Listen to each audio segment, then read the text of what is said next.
I am truly fascinated, Stugotz, about how our viewing habits are about to change regarding sports as the streaming services fight each other for competition and sports dollars.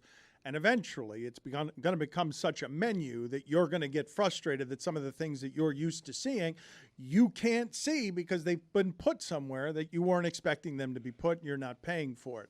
I've told you that ESPN's greatest trick as Disney's biggest moneymaker for so long is they had 120 million subscribers and 119.5 million of them weren't watching my show. You had a lot of people paying for something they weren't using. Even if it was Monday Night Football, you still had 110 million people paying for ESPN but not watching the product. And now, finally, Charter Spectrum has said, no, sports fans, you're not going to get what you're expecting on college football, the U.S. Open, and people will get pissed off. And I don't understand the fight, but David Samson does. I've told you before, Nothing Personal is a podcast where he covers sports business better than anyone I've seen covering sports business, talking about it in a media space and other things that others don't generally talk about in sports. And I was hoping he could illuminate some of what's happening because Disney's in a bit of a crisis. ESPN used to be its biggest thing, and now they seem to be wanting to get rid of it. David, explain this headache to me because sports fans really got pissed off that they couldn't get what they were expecting to get. And was it a third of their subscribers? No, it was about 15 million. But keep in mind, you can still get what you want. You just have to get it from a different place. You're not able to get it on cable the way that Spectrum subscribers were able to get it. But let's get right down to what the fight is. The fight is, you gave us the first part, which is people don't want to pay for what they're not engaged with. And that was the greatest trick, which is everybody was paying whether you liked it or not. And so this reality is something that both the cable companies and the networks were aware was coming. The question is this the carriage dispute that will mark the beginning of the end of cable and of the way that we watch sports? There have been carriage disputes that have gone on for years and years and years. And what a dispute means is that ESPN wants the cable company to pay them X dollars for every one of their subscribers. The cable company can't pass along that expense to its customers any longer, so they want to pay the network fewer dollars.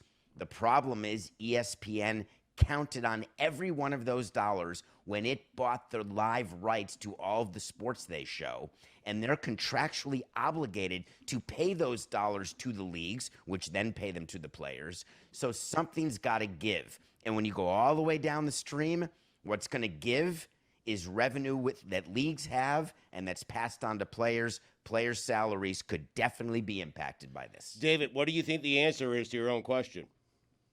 Oh, the answer is simple, is that we are in a time now where we will pay for what we want. The question is now to learn how much we will pay for what we want. So it's very easy to be angry on Twitter that you can't watch ESPN on your cable network. But are you willing to not just call Spectrum, that they don't care when you call them, are you willing to cancel all of your cable because you're so angry that you can't get ESPN? And the answer historically has been no. If that turns to a yes, then that will implicate and indicate that no longer will ESPN be able to charge anywhere near what it has been charging as all of its contracts come up for new negotiation. Where does this end up, and how resolute is Charter Spectrum about sitting this out? So everybody's resolute in the beginning when you're in a dispute. Everyone says they're going to stand their ground and they're not going to move. But then all of a sudden, where are the pain points? And ESPN viewed it as a very significant pain point when college football was starting. But I'm not sure that is the pain point. Here's what I think happens. We will start paying for what we want, and we're going to get used to it. We're going to be okay with it. But it will lead to an even faster path toward consolidation of the streaming services and of all the different channels, if you will, who owns what. And that is something the government's going to get involved with because there's going to be some antitrust implications as well. Who do you assume will buy ESPN, and what is ESPN going to cost by itself going forward in a couple of years? So ESPN, the rumor is and the thought is that that Disney is trying to get quote-unquote investors into ESPN.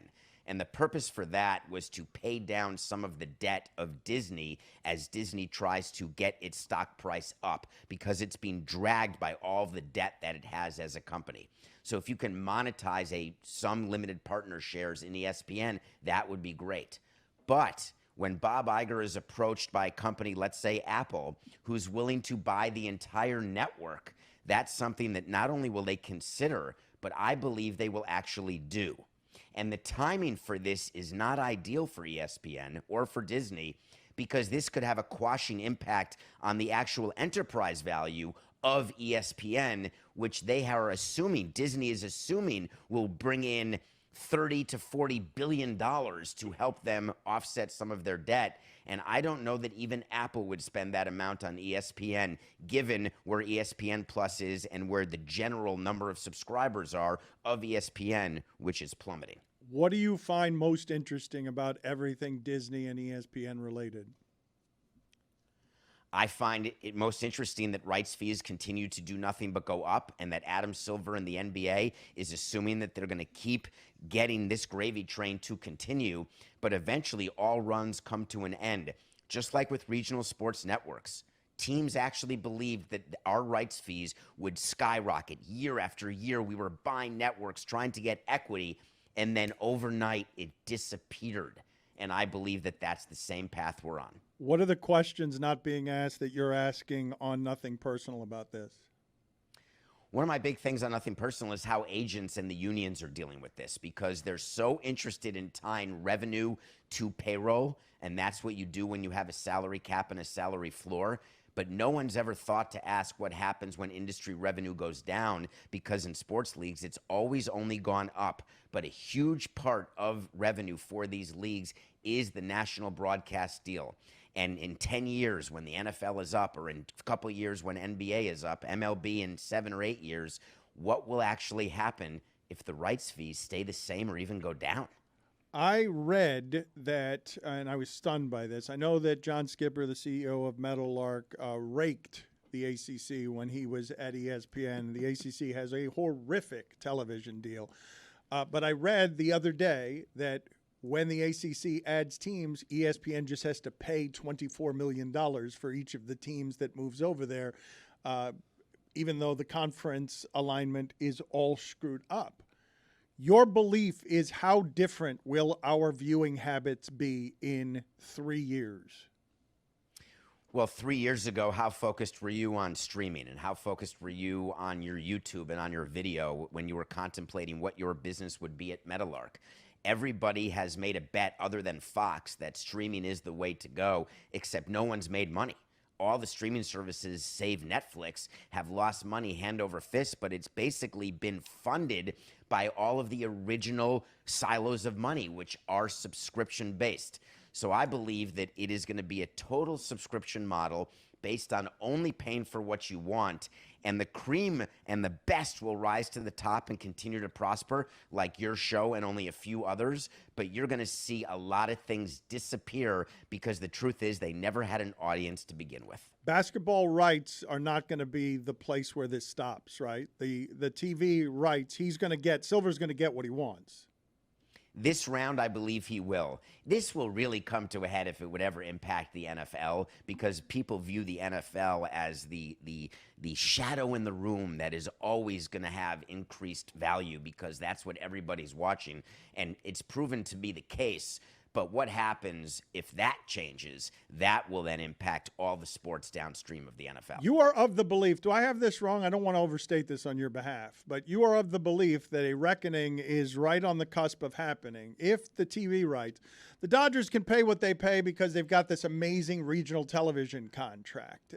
These made-for-television events that are 162 times a year are very valuable. You're of the belief that we're approaching an Armageddon in how long, that suggests that sports teams might not be as valuable as they seem to be because the TV rights have to go down.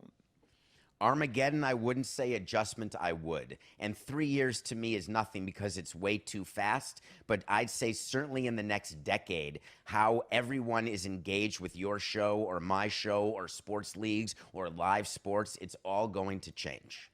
1 decade. And how soon are we going to get more of what fans felt this week where they're pissed off because they just can't get their sports?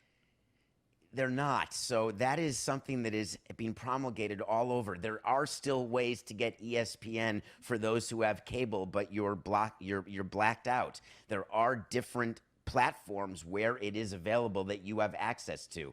What they don't like doing is paying their full cable bill and then having to pay for other services on top of that. But we all do that. We have Max and we have Hulu, and then we've got YouTube. So there's all different things that we're doing. But eventually the customer and the consumer's adding up what they're doing and saying, wow, we may be paying more than we did when we just had cable. Nothing Personal is the podcast. Thank you, David. We'll talk to you later.